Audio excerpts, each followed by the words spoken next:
Believe in yourself book summary in Hindi. Self confidence बनाने का तरीका। खुद पर विश्वास करें, सब कुछ मिलेगा। सेल्फ कॉन्फिडेंस बनाने का तरीका।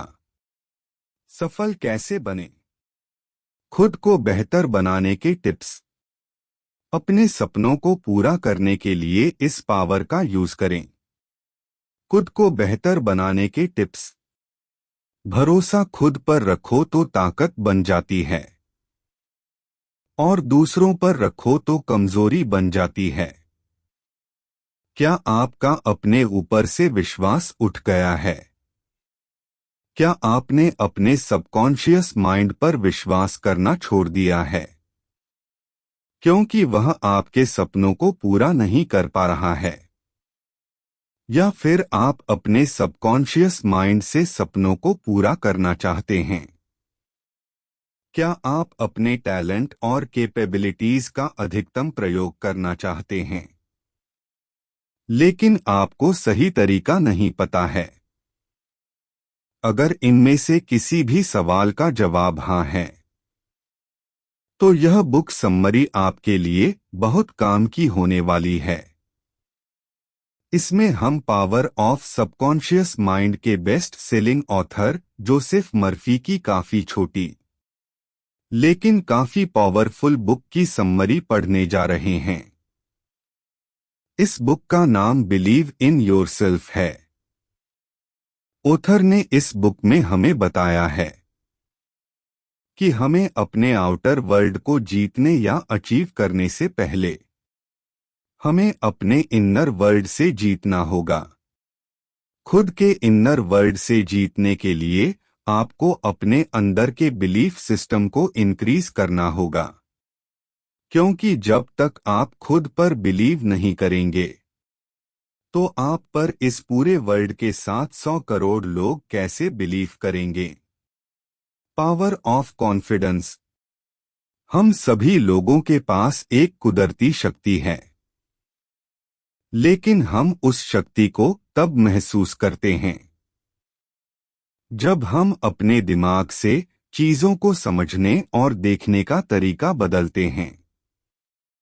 यही वह शक्ति है जिससे हमारे मन में विश्वास आता है। जब हमारे मन में किसी चीज के प्रति विश्वास बन जाता है, तब हमारे अंदर आत्मविश्वास उत्पन्न होने लगता है। एक बार एक आदमी ने 2 खूबसूरत पक्षी खरीदे। उसने अपने माली से कहा कि वह इन दोनों पक्षियों को प्रशिक्षित करें। थोड़े दिनों के बाद माली ने देखा कि उन दोनों पंछियों में एक ने उड़ना सीख लिया, जबकि दूसरा पंछी उड़ नहीं पा रहा था। मतलब उसने कभी छोड़ने की कोशिश नहीं की। वह हमेशा डाली पर बैठा रहता था। माली उस पंछी को उड़ना सिखाने की बहुत कोशिश करता था, लेकिन कोई फायदा नहीं हुआ। एक दिन जब मालिक ने उन दोनों पंछियों को आसमान में उड़ते हुए देखा, तो वह बहुत आश्चर्य में पड़ गया। उसने माली से पूछा, तुमने ऐसा कैसे किया? तब उस माली ने कहा, मैंने इस पंछी को उड़ाने के लिए कई प्रयास किए, लेकिन यह कभी उड़ने की कोशिश नहीं करता था। इसलिए मैंने उस डाली को ही काट दिया जिसमें वह बैठा करता था। ठीक उसी प्रकार ज्यादातर इंसान हमेशा अपने दुखों के साथ चिपके रहते हैं। वह कभी ये सोचते ही नहीं हैं कि इन दुखों के बिना जिंदगी कैसे होती है। हर इंसान की जिंदगी में दुख आता है तो नकारात्मक सोच उस पर हावी हो जाती है। उस समय उसको न अपने आप पर, न दूसरे लोगों पर, न ही ब्रह्मांड की शक्ति पर विश्वास रहता है। ऐसी परिस्थिति में उसके पास 2 ही रास्ते बचते हैं। पहला, वह अपने मन की बात को मानकर निराशा के समंदर में डूबा रहे। दूसरा, उस दुख को खत्म करने के लिए रास्ता खोजे। अच्छा सोचने से हमारा दिमाग हर समस्या का समाधान खोज ही लेता है। हमारा दिमाग वह शक्ति है जो हर सच्चे झूठे सपने को किसी न किसी तरीके से सच कर ही देता है। फिर जब आप अपने गोल के बारे में पूरी तरह से सोच लेते हैं, मतलब उसके बारे में निश्चित हो जाते हैं, तब आपका दिमाग उस सोचे हुए सपने को सच मान लेता है। जिस चीज को हमारा दिमाग पूरी तरह से एक्सेप्ट कर लेता है, वह चीज निश्चित रूप से घटित होती है। अगर आप विश्वास करते हैं कि आप सफल होंगे, तो आप निश्चित रूप से सफल होंगे। लेकिन अगर आप विश्वास करते हैं कि आप सफल नहीं होंगे, तो यकीन मानिए, आपको असफलता ही हाथ लगेगी। यानी सारा खेल मन के विश्वास का है। अगर किसी जानवर को एक तालाब में डाल दो, तो वह तैरकर निकल जाएगा। जबकि अगर आप किसी ऐसे इंसान को तालाब में डाल दो जो तैरना नहीं जानता है, तो वह डूब जाएगा। लेकिन ऐसा क्यों? तो ऐसा इसलिए क्योंकि उस जानवर को यह विश्वास होता है कि वह तैरकर पार हो जाएगा। इसलिए वह पार भी हो जाता है। जबकि जिस इंसान को तैरना नहीं आता है, वह अपने मन में विश्वास भी नहीं कर पाता है कि वह सच में तैरकर नदी को पार कर सकता है। इसीलिए वह डूब जाता है। यानी कि यह इंसान ऐसे समय में भी नेगेटिव चीज को सोच रहा है। हर इंसान को कोई न कोई चीज नेगेटिव चीज बांध कर रखती है। मतलब कोई न कोई नेगेटिव चीज इंसानों को अपनी तरफ आकर्षित करती रहती है। जिस दिन आपने उस डाली की तरह अपने आप से नेगेटिव चीज को दूर कर लेंगे, उस दिन से आपकी जिंदगी में बदलाव आना शुरू हो जाएंगे। Your feeling are your biggest weapon. आपकी फीलिंग ही आपके लिए सबसे बड़ा वेपन है। जब आप अपने लाइफ की सबसे बड़ी गोल सेटिंग और उसे विजुअलाइज करते हैं, तब आपको वहां पर अपने इमोशन को जोड़ना होगा। ऑथर ने यहां पर भी कुछ चीजें नोटिस की हैं। हमारे फीलिंग्स और इमोशन की बहुत पावर होती है। हम जब अपने डिजायर को इमोशन और फीलिंग्स से कनेक्ट करते हैं, तब वहां पर बहुत बड़ा रिजल्ट मिलता है। अगर आप ऐसे टारगेट सेट कर रहे हैं जो आपको मोटिवेट नहीं करता है, तो आपके लिए वहां पर फीलिंग्स को लॉन्ग टर्म में कनेक्ट करना चैलेंजिंग लगेगा। लेकिन अगर आप रिजल्ट लाने की एक बर्निंग डिजायर रखते हैं, तो आप नॉर्मली नियमित रूप से एक्शन लेते रहेंगे, अपने डेस्टिनेशन की तरफ आगे बढ़ते रहेंगे। लेकिन उससे पहले आपको अपनी बर्निंग डिजायर के लिए अवेयर रहना होगा। यह तभी संभव है जब आप अपने सबकॉन्शियस माइंड के साथ अपने रिलेशन को स्ट्रॉन्ग बनाएंगे। डिसिप्लिन्ड और कंट्रोल्ड इमेजिनेशन। एक बार ऑथर एक ग्रेट बिजनेसमैन से मिले। उस ग्रेट बिजनेसमैन ने ऑथर को बताया कि कैसे उसने अपने बिजनेस की शुरुआत एक छोटे से स्टोर से की थी। उसने कहा कि वह बड़े बड़े सपने देखता था। वह बहुत ही बड़ा ड्रीमर था। वह सोचता था कि उसके एक बहुत बड़ी कंपनी हो, जिसकी ब्रांच पूरे देश में फैली हो। उसने कहा वह अपने मन ही मन में बड़े बड़े ऑफिसेस, बिल्डिंग्स, फैक्ट्रीज और स्टोर्स की पिक्चर बनाया करता था। वह यह प्रैक्टिस रेगुलर और डिसिप्लिन्ड वे में करता था। एक कंट्रोल्ड इमेजिनेशन के साथ। वह जानता था कि रेगुलर, कंट्रोल्ड और डिसिप्लिन इमेजिनेशन से वह अपने सपनों को पूरा कर सकता है। इससे वह अपने अंदर एक मैजिकल एनर्जी को फील करता था। इससे उसे काम करने की इंस्पिरेशन और मोटिवेशन मिलती थी। धीरे धीरे वह प्रॉस्पेरिटी की ओर बढ़ने लगा। वह लॉ ऑफ अट्रैक्शन की पावर से वह सब कुछ अट्रैक्ट करने लगा जिसकी उसने एक कंट्रोल्ड इमेजिनेशन की थी। उसने लॉ ऑफ अट्रैक्शन को यूज करके अपने सपनों को रियलिटी बना लिया। उसने वह सब कुछ पा लिया जिसकी उसने कंट्रोल्ड इमेजिनेशन की थी। इसे हम एक डिसिप्लिन इमेजिनेशन भी कह सकते हैं।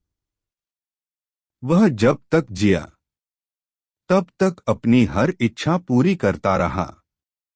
ओथर को बिजनेसमैन की कही हुई एक लाइन खास तौर पर पसंद आई। अपने आप को एक सफल व्यक्ति के रूप में इमेजिन करना जितना आसान है, उतना ही आसान असफल के रूप में इमेजिन करना है। लेकिन यह बहुत ही रोमांचक है। ओथर एक ड्रीमर है। उनके मन में वह पिक्चर और गोल्स हैं जो पाना चाहते हैं। वह जानते हैं कि एक क्रिएटिव पावर उनकी इमेजिनेशन पर रिएक्ट करेगी। हम जो कंट्रोल्ड इमेजिनेशन करते हैं वह फीलिंग से डेवलप होती है। Teacher of mental science Thomas storm ने कहा है, feeling is the law and law is the feeling. Feeling he power का सोर्स है। रिजल्ट पाने के लिए हमें अपनी कंट्रोल्ड इमेजिनेशन को फीलिंग से चार्ज अप करना चाहिए। अपने गोल को अपनी फीलिंग से जोड़कर पावरफुल बना लें। इस पावर को अपग्रेड करते रहे। अपने गोल के प्रति लॉयल रहे। जब यह सब आप करेंगे तो डर भी आपसे डरेगा। डर आपके आसपास भी नहीं आएगा। आपके पास फाइनल रिजल्ट को कंट्रोल्ड वे में इमेजिन करने की अमेजिंग पावर है। अगर सच में आप अपने गोल को पाना चाहते हैं तो आप अपने मन में इसके फाइनल रिजल्ट की एक कंट्रोल्ड इमेजिन पिक्चर बना ले। क्योंकि जिस चीज की आप फीलिंग के साथ कंट्रोल्ड इमेजिन पिक्चर बना पाते हैं वह फ्यूचर में आपके लिए ऑलरेडी मौजूद है। बस आप अपने गोल के साथ लॉयल रहें। Develop a right mental attitude. Business की दुनिया के लोग या business tycoon right mental attitude के इम्पोर्टेंस को बहुत अच्छे से समझते हैं। इसलिए ओथर कहते हैं, उन्हें याद है कि उन्होंने कई साल पहले पुनर्जन्म पर एक आर्टिकल बनाया था। इस आर्टिकल की कॉपी को एक चर्च के काउंटर पर डिस्प्ले किया गया जहां पर ओथर लेक्चर देते थे। शुरुआत में बहुत ही कम कॉपी सेल हुई क्योंकि सेल्सगर्ल इस आर्टिकल के आइडिया की कट्टर विरोधी थी। ओथर ने सेल्सगर्ल को पुनर्जन्म वाली बाइबल की कहानी का मीनिंग और मोरल समझाया। यह भी बताया कि दरअसल यह किस बारे में थी। वह स्टोरी का प्लॉट समझ गई। फिर वह आर्टिकल के लिए एंथुसियास्टिक हो गई। उसने ओथर के लेक्चर खत्म होने से पहले ही सारे पैम्फलेट बेच दिए थे। यह स्टोरी एक राइट मेंटल एटीट्यूड की इम्पोर्टेंस का एग्जाम्पल था। क्योंकि एक राइट मेंटल एटीट्यूड इतनी ज्यादा इम्पोर्टेंस होती है। आपके राइट मेंटल एटीट्यूड का मतलब है पीपल, सिचुएशन और ऑब्जेक्ट्स पर मेंटल रिएक्शन। क्या आप सामान्य रूप से ह्यूमन, एनिमल, नेचर फ्रेंडली है? क्या आपको लगता है कि दुनिया में बुराइयां भरी पड़ी है? इसे आपके सामने झुकना चाहिए। सिंपली आपका एटीट्यूड क्या है। सेल्स गर्ल का रिस्पॉन्स आर्टिकल और राइटर के लिए नेगेटिव था। उसने राइटर और आर्टिकल को प्रीजज कर लिया था। उसका यह एटीट्यूड सही नहीं था। हम राइट एटीट्यूड तक डेवलप करते हैं जब हमें समझ आ जाए कि कोई भी बाहरी चीज तब तक हमें हार्म नहीं कर सकती जब तक उस पर हमारी मानसिक सहमति न हो। हम आउटसाइड नेगेटिविटी को पावर तब देते हैं जब हम इन्हें अंदर आने की परमिशन देते हैं। अदरवाइज आउटसाइड नेगेटिविटी में कोई पावर ही नहीं होती। ओथर कहते हैं, कई लोगों का लाइफ को लेकर सैड व्यू या पैसिफिस्ट एटीट्यूड होता है जो कि इनकी सारी परेशानियों की जड़ है।